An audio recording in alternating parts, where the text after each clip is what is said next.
Audience, please join me in welcoming today's speaker. Professor Andréhette Verster obtained her B.Sc and M.Sc degrees in risk analysis in 2002 and 2004 respectively at the University of the Free State. She became a full-time academic staff member in the Department of Mathematical Statistics and Actuarial Science at the University of the Free State in October 2005, and in 2006 enrolled for her Ph.D. under the supervision of Professor D.J. Waal, which she completed in 2008. Since she commenced her Ph.D., Prof Verster's research focus has been extreme value theory, also known as EVT, which is an important and rapidly developing field in statistics with many applications. Bayesian statistics is another research area that she's interested in, and she often tries to combine these two fields in her research. Her scholarly outputs to date included a doctoral thesis, as well as 14 scientific articles, and she has presented her research at various national and international conferences. And today she will be presenting her work on a different way of choosing a threshold in a bivariate extreme value study. So please join me in welcoming Prof, and I will hand over to you now, Prof. Thank you. Thank you very much, Diane. And yes, thank you also for inviting me to present my research. Right, so as said, my topic is a different way of choosing a threshold in a bivariate extreme value study. And this is work that I've done together with my postgraduate student, Nicholas Guaramba. Right, so for those of you that's working in extreme value theory, and especially in peaks over threshold models, where you only consider the observations above the threshold, you will know that it's very important that we choose the threshold appropriately. Now, choosing a threshold is not as straightforward as it might seem, because there's a very important trade-off. One would like to choose the threshold as high as possible, because then it will reduce the bias of the extreme value index or the tail parameter. But on the other hand, if you choose the threshold too high, the variance becomes out of control.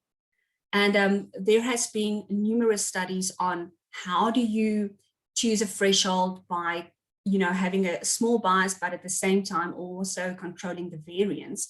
And these studies were mostly done on univariate extreme value methods.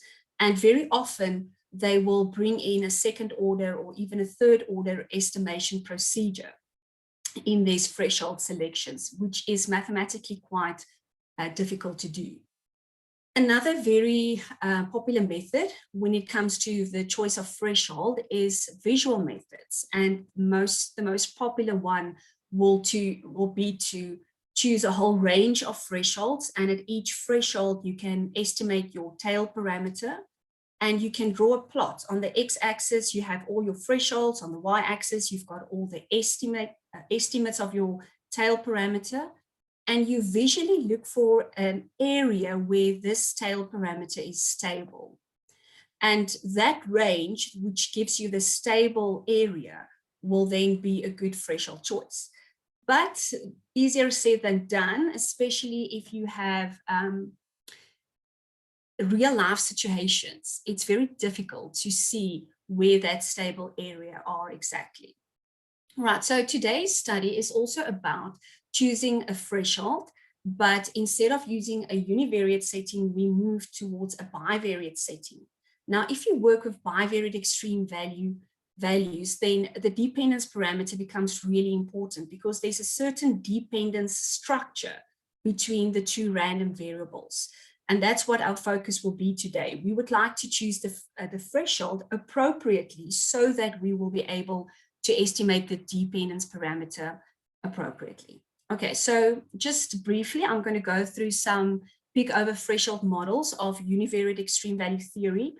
I assume that if you are listening today, you have an interest in extreme value theory, or you have worked with extreme value theory before. So this is just very, very basic introduction. I'm not going to go into too much detail. All right, so it has been proven a long time ago, but I can also refer you to the books of Badland et al. In 2004 and De Haan and Ferreira 2006. The excesses of a conditional distribution of x minus u given that X is greater than U and U now represents the threshold, can be modeled through a peaks over threshold model known as the generalized Bivariate distribution. And the survival function of this is given here in equation 1. So this is my generalized Bivariate.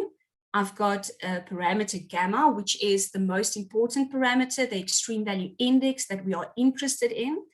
And this gamma parameter can take on any real value. Right, which is very convenient to work with because gamma can now be in a positive domain and in a negative domain. But at the same time, it becomes difficult, problematic, especially if your gamma is negative. So we move on then to, we move on then to a setting of if we only consider gamma to be in a positive domain, which is very often the case, gamma can only be positive, which will also be the case in this study today, then we can approximate the generalized Bivariate distribution with a Bivariate type distribution. And the survival function of the Bivariate type is given here in equation 2. So you can see it's x to the power of negative gamma times a slowly varying function. Now it has been shown, and again, I can refer you to the book of Badland et al., that the relative excesses, x over the threshold, given that x is greater than the threshold, can now be approximated by a Bivariate distribution, which is y to the power of minus gamma. And the extreme value index, or the tail parameter that's of interest to us, is then 1 over gamma. So this simplifies the whole situation quite a bit, because since we only look at a positive domain, we can now use this Bivariate distribution, which is much easier to work with, as our peaks over threshold distribution. Right, and as I mentioned, the parameter of interest is the extreme value index, which is 1 over gamma. Now, the next step would obviously be you want to estimate this tail parameter. Now, there's various ways in which you can do it. Most often, you will use maximum likelihood, methods of moments, etc. But nowadays, the Bayesian approach is also quite popular. And I'm going to use a Bayesian approach in this study. So if you assume a Jeffreys prior on gamma, and the Jeffreys prior for the gamma parameter is proportional to 1 over gamma, this was derived in the book of Badland as well. After finding the prior and multiplying the prior with your likelihood of the Bivariate distribution, you end up with your posterior distribution, which is given here in equation 4. Now, what's interesting to see now is that your posterior distribution follows a gamma distribution, which means if I'm now looking at my extreme value index, which is 1 over gamma, it means that 1 over gamma follows an inverse gamma distribution with parameters n. N is the observation, or the number of observations above the threshold. And the second parameter is the sum of the log of the yi's. The yi represents the relative excesses, x over u. Right, so it's quite easy to estimate the parameter then, because we know the posterior of the extreme value index is inverse gamma. So you will probably, if you work under squared error loss, you will just use the mean of the inverse gamma as an estimate of your extreme value index. Right, but what I really want to move on to now is what happens if you have a bivariate extreme value setting.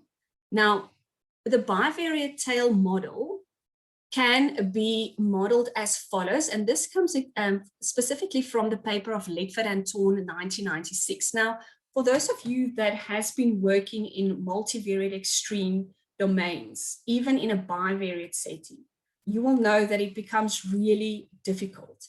Specifically because if we work with 2 random variables or more, there's not really a parametric model that we can use, as was the case in the univariate setting.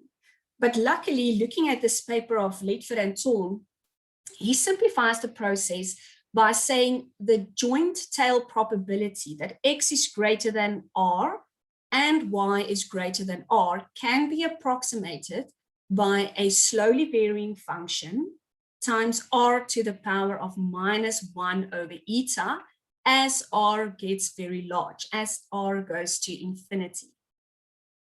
Right, now this eta parameter here is known as the dependence parameter. And the dependence parameter lies between 0 and 1. Now, this was very nicely expressed in this paper of Ledford and Thorn, and I can also refer you to this paper of Berland and van der Walle, 2002. Looking at this parameter eta, you can now describe the dependence between the two random variables.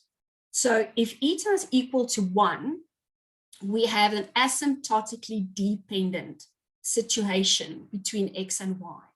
If eta is less than 1, it indicates asymptotic independence.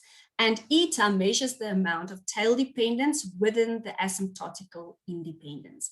And that's what's really important to us. We want to try and estimate this eta parameter, the dependence parameter, as good as possible. Right, so going back then to the theory of Ledford and Thorn, they introduced a new variable s, where s is the minimum between x and y. So they simplified this bivariate setting by saying, if we only consider the minimum and we look at the tail probability of the minimum, then the bivariate tail probability simplifies to slowly varying function times r to the power of -1 over eta.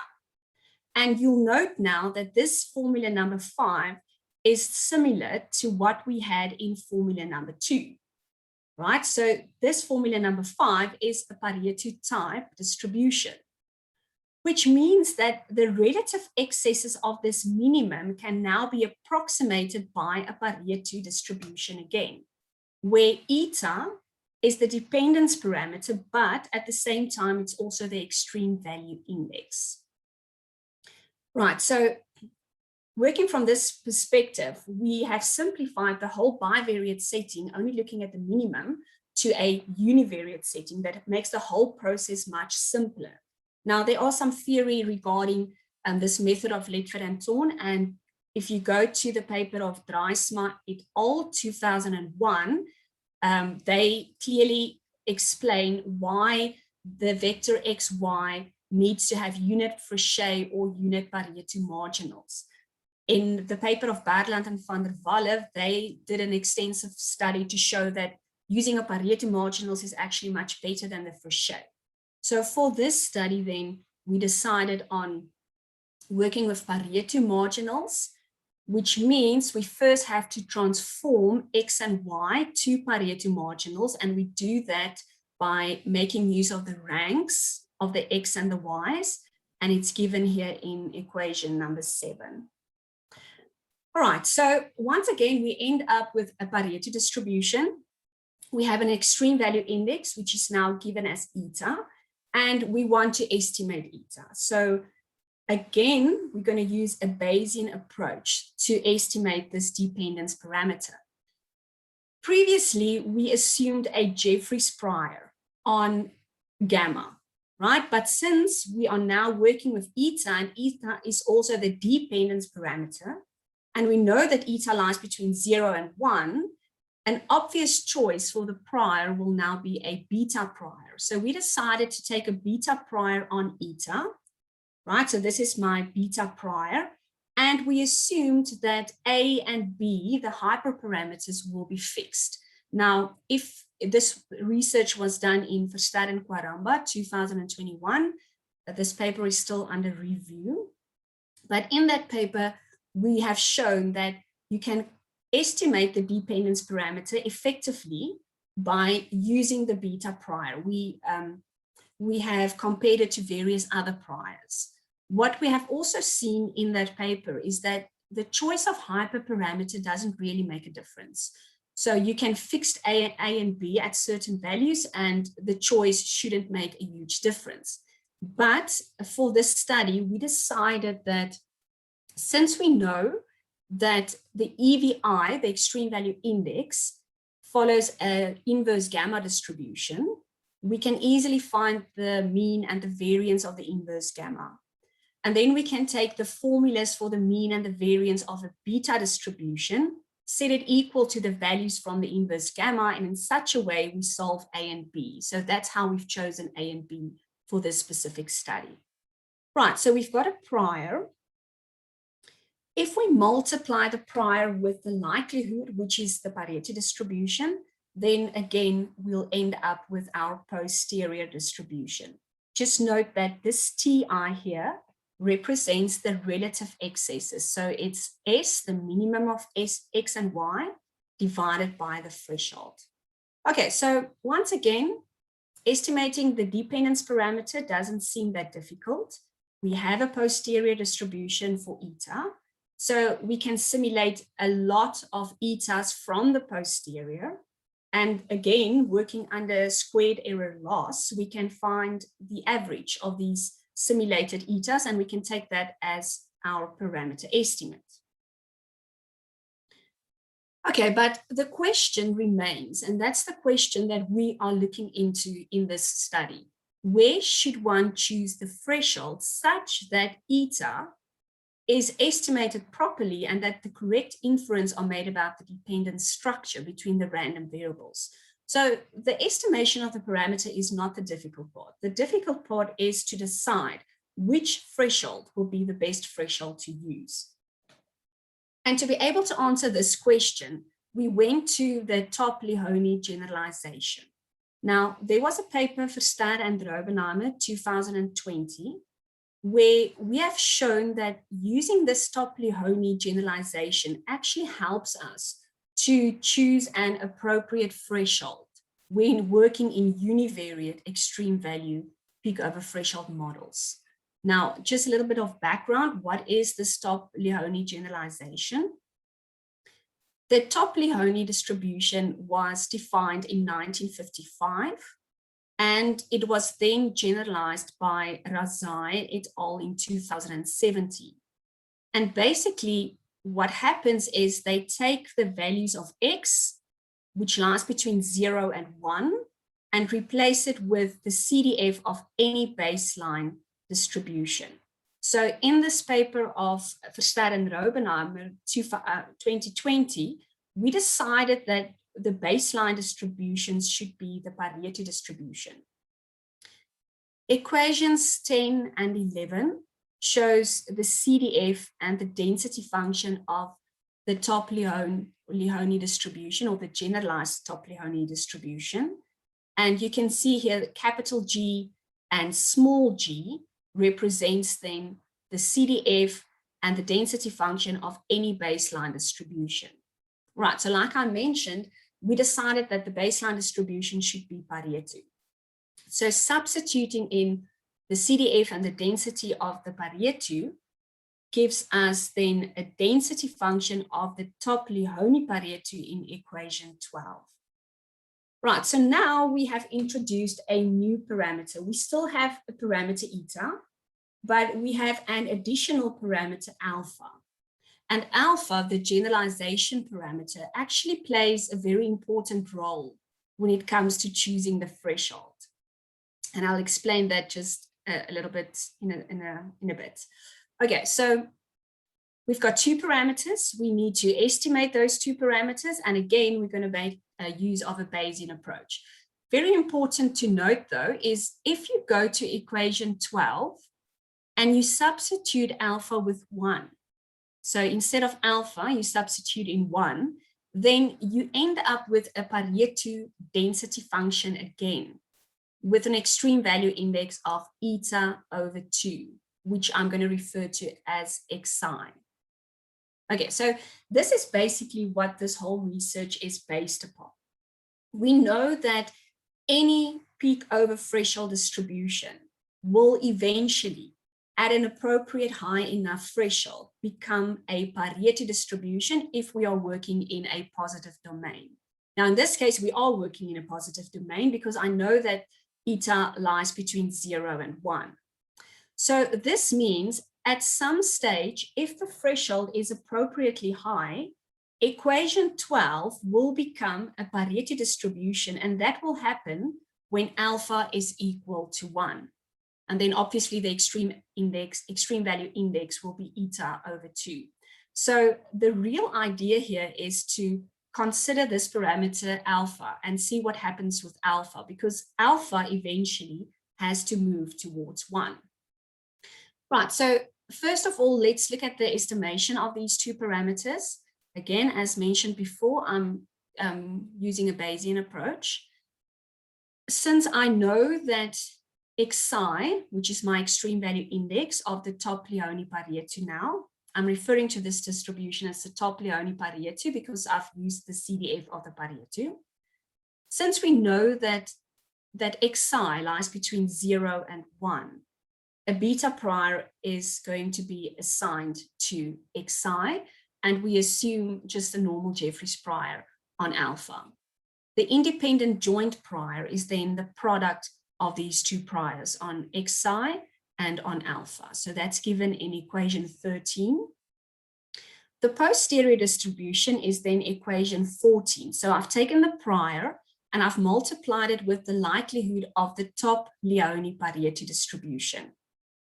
Right, and then you can take it a step further and you can find the conditional posteriors. So equation 15 is then the conditional posterior of alpha given Xi, and equation 16 is the conditional posterior of Xi given alpha. Right, what's interesting to note is that if you look at equation 15, you can see that the conditional posterior of alpha given Xi follows a gamma distribution. And this is quite important, specifically later on when we do the simulations.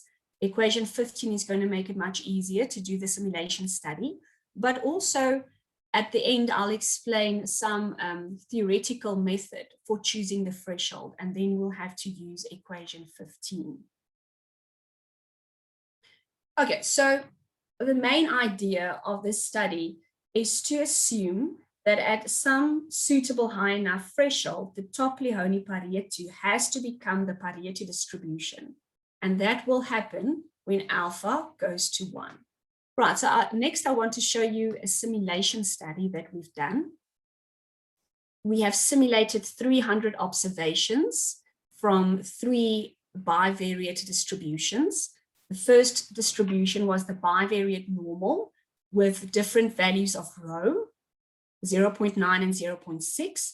And we know the true dependence parameter as well. In the case of the bivariate normal, the true dependence parameter is 1 plus rho over 2. This comes from the paper of Letford and Thorn. Right, the second distribution that we considered was the bivariate Morgenstern distribution with different values of alpha. Just note that the alpha that I refer to here is the alpha for the bivariate Morgenstern and not the alpha of the top Leone Pareto. And we know that the true dependence parameter will be 0.5 regardless of the value of alpha. Right, and then finally, we looked at the bivariate extreme value distribution with a logistic dependence structure with different values of alpha. And we know that the true dependence parameter should be equal to 1. Okay, so then looking at figure 1, this was where we have simulated the observations from the bivariate normal, where rho is equal to 0.6. So the true extreme value index is then 0.8. Right? If you look at the left-hand side graph, this indicates the root mean square error of my extreme value index. And I apologize if I look at my legend here, I've got gamma, it should be Xi. So the solid line is the estimates, or actually the root mean square error of Xi, which is the extreme value index of the top Leone Pareto. Right, and then the dashed line is the estimates of the extreme value index, or the root mean square error of the extreme value index of the Heel. Now, I've decided to use the Heel Estimator as a comparison because the Heel Estimator is the most popular and well-known estimator for a Pareto type distribution. And I wanted to compare it with something that's well known. Right, so looking at the solid line, you can see that the root mean square error is slightly smaller for our estimated than for the Heel over all the different thresholds. So on the x-axis, I've got different values of k. Now, k represents the number of observations above the threshold. So I've taken a whole bunch of thresholds and I've estimated the parameter. I've taken the root mean squared error and I've plotted the root mean squared error here. Maybe I should just mention, I've simulated about 2,000 parameter values from the posterior distribution, specifically the conditional posterior distributions, and then working under square error loss, I've taken the average of those simulated parameter values at each threshold. Right, but what's most important here is the right-hand side graph, where I have estimated alpha. So it gives you the estimate of alpha for different values of the threshold. Again, k represents the number of observations above each threshold. And what's important to note is that you can definitely see at some threshold values, alpha will move towards 1, right? And one can see here, it seems as if alpha is very close to 1 from 120 to, let's say, 230. So somewhere in this region where alpha is very close to 1 will then be a more appropriate threshold value, because now I know that my peak over threshold distribution is in the Pareto type domain of attraction. I've done this also for all the other distributions. So this is the bivariate normal, where rho was taken as 0.9. And I also know the true extreme value index, and therefore I can calculate the root mean square error. And for a larger value of rho, one can see that our estimate is doing much better than the Heel. And once again, alpha is definitely moving towards 1. So in this area here, it's very close to 1. So that will be an appropriate threshold choice then. Right, the bivariate Morgenstern, similar.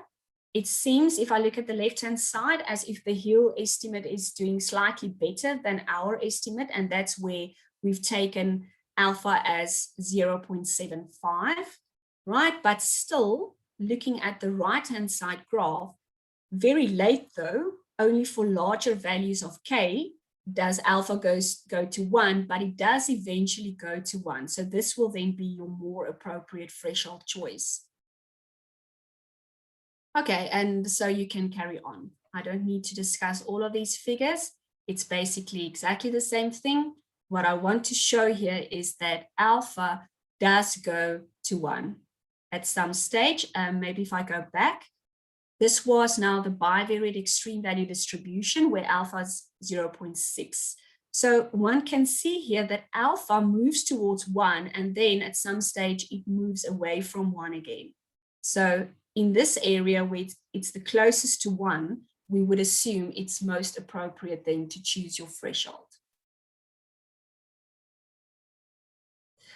Okay, so it's also important to see how this estimator reacts when we work with a real data set. And I've considered 2 data sets in this case. The first one is the wave and search height data. It contains more or less 3,000 data pairs with weight height and search height measurements in meters at a single location of Southwest England. Right, and the scatter plot of that data set is given here on the right-hand side. And one can clearly see that there are some sort of a dependence between these 2 random variables, and one would like to be able to model this parameter or estimate this parameter. The second data set is then the Bloemfontein rainfall data set. It contains the total rainfall for months of January and February from 1970 to 2017, right? And the scatter plot of the data is given on the left-hand side. And again, it's evident that there are some type of dependence between these random variables.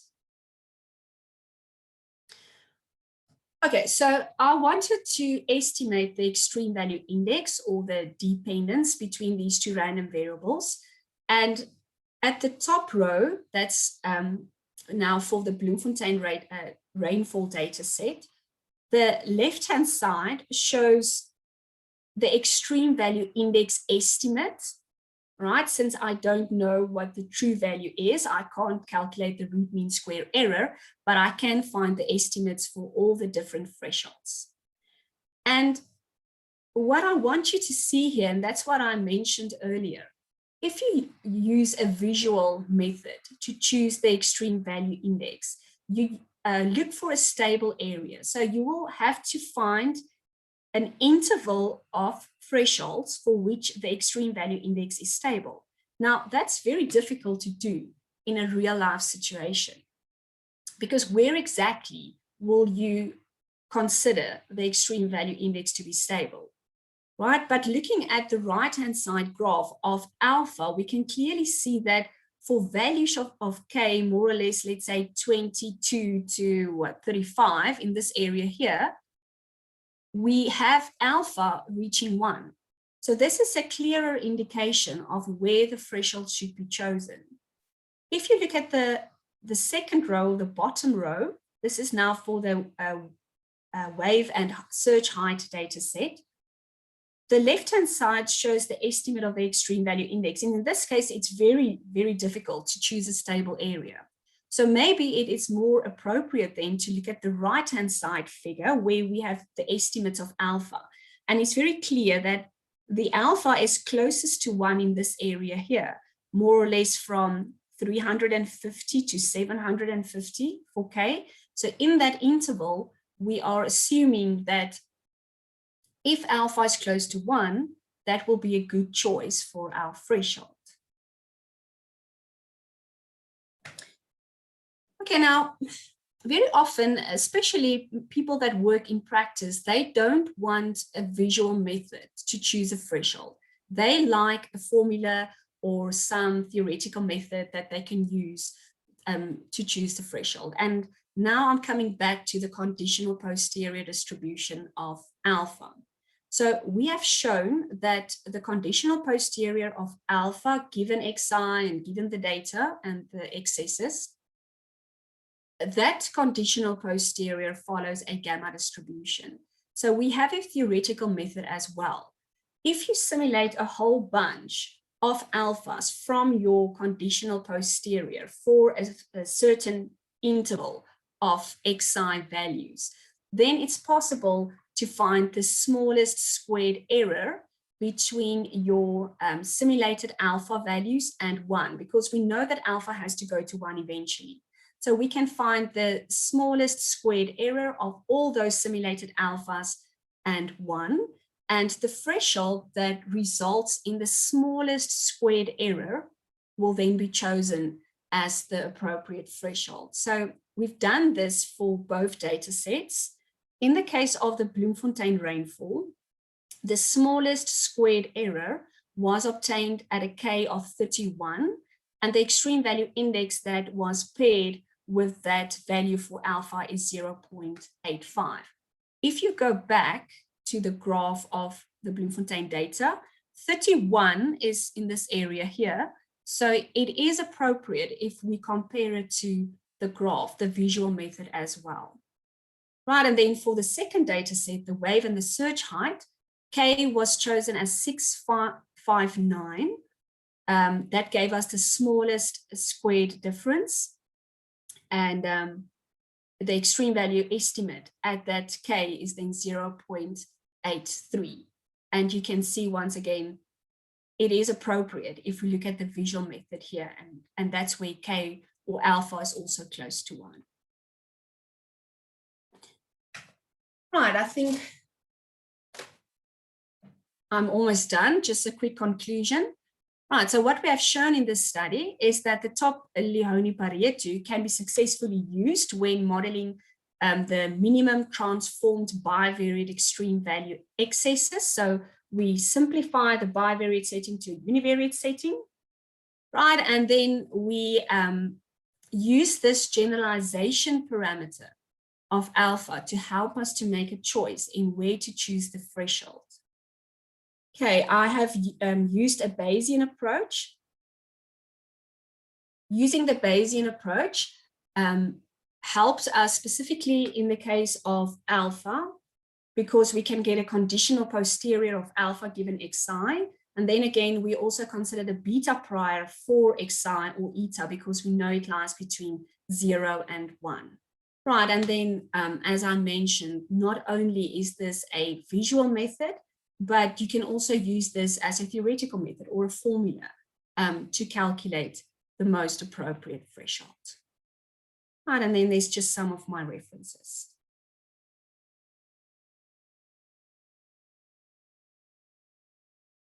Andrea, thank you so much for a really insightful presentation, and it's wonderful to see your research. So I'd like to say thank you very much, definitely on behalf of the Centre. And we've got time now for questions and comments. Andréhette, maybe I can kick us off. I'm not a statistician, I'm a linguist, and I think a lot of our regular audience members know this of me. So my question is quite general. You know, I mentioned in your introduction that you have this keen interest in joining these two research areas. Is this an example of that work? Yes, definitely. So Diane, most of extreme value theory is done in the classical approach, where you use maximum likelihood for the estimation of parameters. You will use approximation distributions to get the asymptotics of your parameters, etc. That's very common.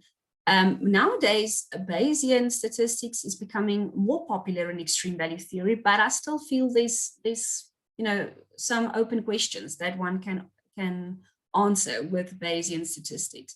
Like I've shown here, introducing the posterior distribution opens actually quite a lot of doors that is not possible in a classical setting. Sorry, again, I was muted. Thank you so much. I mean, I'm currently doing research myself at a master's level, and I was just wondering, because obviously statistics features in any methodology and in any form of analysis, and this might be a really awkward question to ask you, but it's something I find fascinating, again, as not being as familiar with statistics, apart from knowing what a, I don't know, discrete item is or an outlier. You know, what's the application in terms of, is there a direct application in terms of general research analysis? Are you referring specifically now to what I've shared today, or do you? No. Yeah, no, absolutely. Like talking about Bayesian, you know, all that kind of stuff. Yeah, definitely what you talked about today. Like, how does it impact? Well, extreme value theory on its own has an impact on your various areas. You were talking about, what's an outlier, so you're halfway there. Mm-hmm. Extreme values is something that's out of the ordinary, but it's not an outlier, it's not a mistake. So it should be there. So a very large earthquake, a very large diamond being mined. So it's literally very applicable to a lot of research areas. Now, my interest in combining it with Bayes is just giving you that additional theoretical boost in your theory to help you estimate parameters, estimate, for example, what is the probability of finding a diamond larger than a large diamond carat. Okay, what is the probability of experiencing an earthquake larger than 8.1 on the Richter scale, for example. So Bayesian statistics is just a tool to use in an application of extreme value theory. Okay, wonderful. Thank you so much for answering my question. And you can obviously use that in languages as well. Yeah. I'm it's all going in. It's all being filtered in. So thank you so much. I'm definitely going to take a step back now.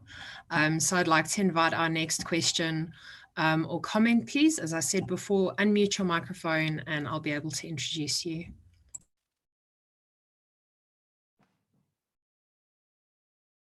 I'm hoping everybody understood. There's no questions. I've got something that's popped up in the chat from Charles.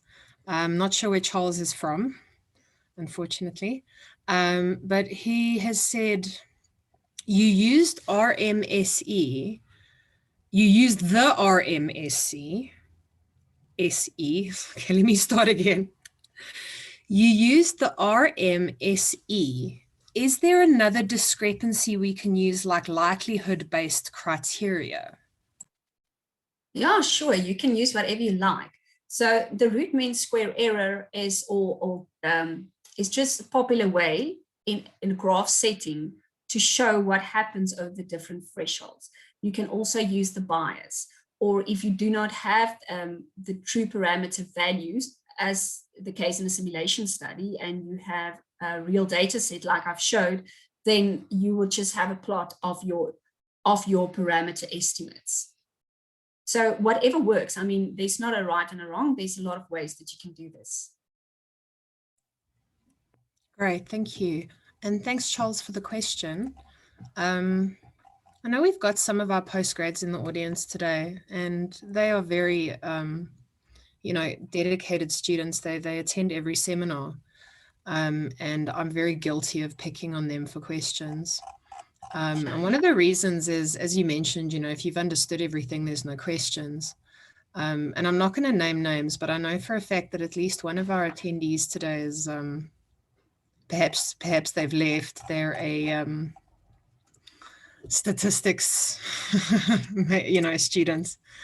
But rather than picking on them, in the meantime, I have a question here from Richard A. Samuel, and he asks, can you please throw a bit more light on the EVI? What's its significance and function? Okay, so the extreme value index is the parameter in extreme value theory. That's the most important parameter because it's the tail parameter. And one is ideally interested in what happens in the tail. If you work specifically with peak over threshold, it means that you are only considering those observations above the threshold. So you are working in the tail. And the extreme value index is giving me the heaviness of the tail.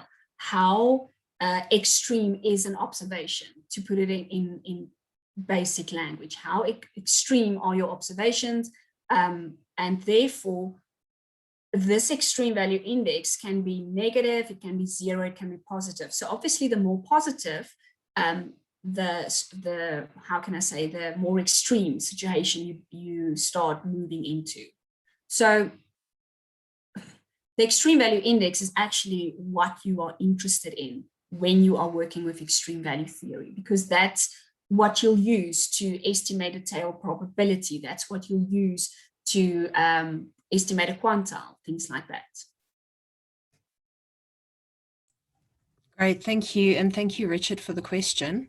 I have another question for you, Andréhette. This one is from Shigan Oke from the University of Pretoria. And he asks, how can we link your research to the Bayesian network? I don't know. So my research is very specific. It is in extremes, but building in then some Bayesian basic formulas. So yeah, the network of that, I'm not sure. I'm not sure. Maybe that's a study that one can look into. Are you a master student, PhD student? Hi. Oh, hi, Shigan. Please go ahead. Can you hear me? Yes. Okay. I was just a bit curious because about the Bayesian stuff, because recently someone contacted me. I'm a mathematician by profession. I'm a postdoc, and we are looking at a different network when it comes to Bayesian network and see how it can be applied to hurricane in America and some other area where we can draw the network and link it with the pole. Now, when you are talking about extreme, I was just thinking that, okay, maybe it can be a relationship between the two. So that's why extreme value. So when we are calculating the extreme value and link it with the probability and so on and so forth. So that's why I asked the question. Okay, I think the first question is one needs to ask yourself, does your data, what you're working with, does it contain extreme values? Because extreme value theory is very specific, you know, in a setting where you have extreme observations. So is that the case? Okay. I think I get your point now. It might maybe, you know, if it's something that's more related to a normal distribution setting, T distribution, then it won't be really, I won't say possible, but not applicable, maybe not the correct approach to go into extreme value theory. Okay, thank you. Great, and thank you, Shegan. So I've got a comment here from Bongi Ndlangise, and she, or they say, good day. I just want to thank you for the insightful presentation. This gave me a better understanding on extreme value theory. So yeah, definitely had an impact today. So Andrea, thank you so much. I'm going to give one last call out to our audience for any questions or comments. Okay, so maybe I can just mention something. The research that I've talked about today is specific in a positive domain. So where we know that the parameter of interest is greater than 0. But ultimately, one would like to expand this whole setting into all domains of attractions. So not only looking at a positive domain, but also looking into the negative domain. What happens if your extreme value index is negative? And then you'll move towards a generalized Pareto setting. And since that covers all areas, all domains, that would be the most, well, that would be the ideal to be able to model the distribution, taking all domains into attraction and using that to choose a threshold. So I think that's still something that's worth looking into. Mathematically, it becomes quite challenging. Finding, for example, if you go from a Bayesian point of view and you've got your posterior distributions and you need to integrate to show properness, etc., it becomes really heavy mathematics. But at the end of the day, I think it's worth looking into a study like that as well. Yeah, thank you. And it's always nice to know, you know, the further implications of research and where the questions that it leads to. And it's been great to have a lot of statisticians and stats academics and researchers in our audience today. Ansi Smith says, a very interesting talk, and she's looking forward to the paper. I've got a question here from Albert Wata, and they ask, how can, okay, let me start again. How can one apply your approach to estimate the bandwidth in kernel quantile estimation or kernel density estimation? Sure. Now, I need to say the kernel estimation is not my expertise. So I'm sure you would be able to do that. I think it might be worth, you know, looking at this and maybe do a comparison with the Bayesian approach and see if there's some similarities, or is it working just as well, better, etc. But exactly how you will go about that, I think that's some research still. Well, I think that's a whole master's thesis maybe. So sorry, I don't know. Thank you, Andréhette, and thank you, Albert, for your question. I don't know if many researchers are, hopefully a lot of researchers will agree with me. Again, when I say, you know, to get a further paper, or like you say, a master's thesis out of this, it's got to be a good question then to be asked. Yeah. Okay, Andréhette, we don't have any more questions in the chat. So if you're happy with that, I'm going to conclude the seminar for this morning. We've got a lot of thank yous coming through in the chat, and similarly on behalf of the center, as well as our audience, I'd like to thank Prof Verster so much for joining us.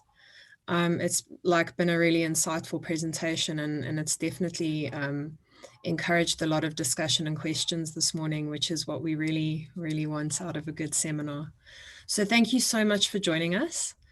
And thank you, audience, particularly the ones who asked questions. And Andréhette, I just want to ask you if anyone does get or come up with any further questions or comments, can I ask them to email you directly? Yes, yes, please. Like I mentioned or should have mentioned, I think this is quite a new and different way of looking at extreme value theory, threshold selection, maybe. So I'm very open to people making suggestions and want to collaborate on their ideas, combining it with mine, maybe. So yes, please, if you have anything to add, I will appreciate if you send me an email, and it might be, a future paper or something. Yeah, wonderful. Thank you. So once again, Andréhette, Prof Verster, thank you so much for joining us. It's been an absolute pleasure. And good luck with your further research. Yeah. All right. Thank you so much. I appreciate it. And thank you everybody for listening. Yeah, and thank you to our audience as well.